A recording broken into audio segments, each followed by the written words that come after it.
ప్రభు అయిన యేసుక్రీస్తు 40 దినములు ఉపవాసం ఉన్న కాలంలో సాతాను యేసుక్రీస్తును శోధించాడు. అందులో మొట్టమొదటిగా సాతాను యేసు ప్రభు దగ్గరికి వచ్చి, నీవు దేవుని కుమారుడు అయితే ఈ రాళ్లను రొట్టెలగునట్లు ఆజ్ఞాపించమనను. అక్కడ సాతాను దేవుణ్ణి శోధిస్తున్నాడు.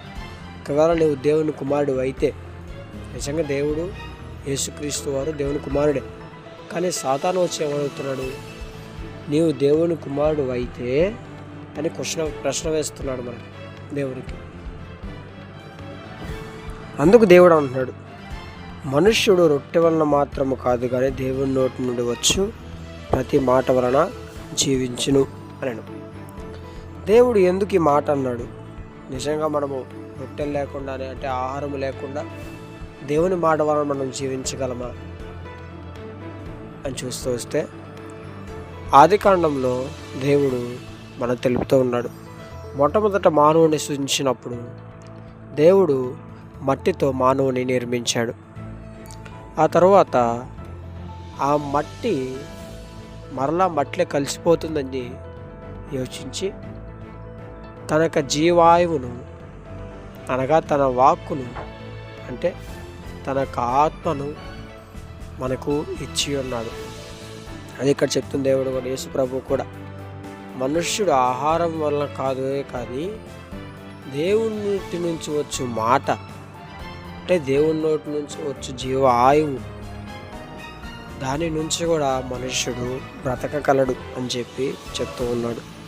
మనం కూడా సాతాను మన దగ్గరికి వచ్చి, నువ్వు దేవుని కుమారుడు అయితే, నువ్వు దేవుని దగ్గర బాప్తిసం పొంది ఉంటే నువ్వు ఈ విషయం తాగు, లేదంటే నువ్వు ఇక్కడ నుంచి దూకి బ్రతికి చూపించు అంటాడు.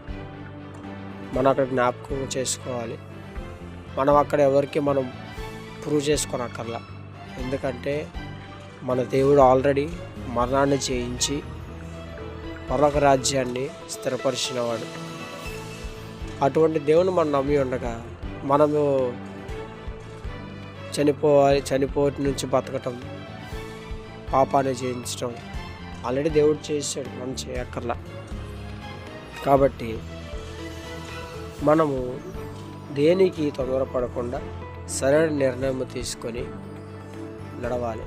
సాతాను పెడుతున్న శోధనలను బట్టి మనము నిలబడి గట్టి సమాధానం ఇచ్చి దేవుని యొక్క విశ్వాసంలో మనమందరము పరలోక రాజ్యము చేరు వరకు స్థిరంగా నిలకడగా కలిసి ఉందాం.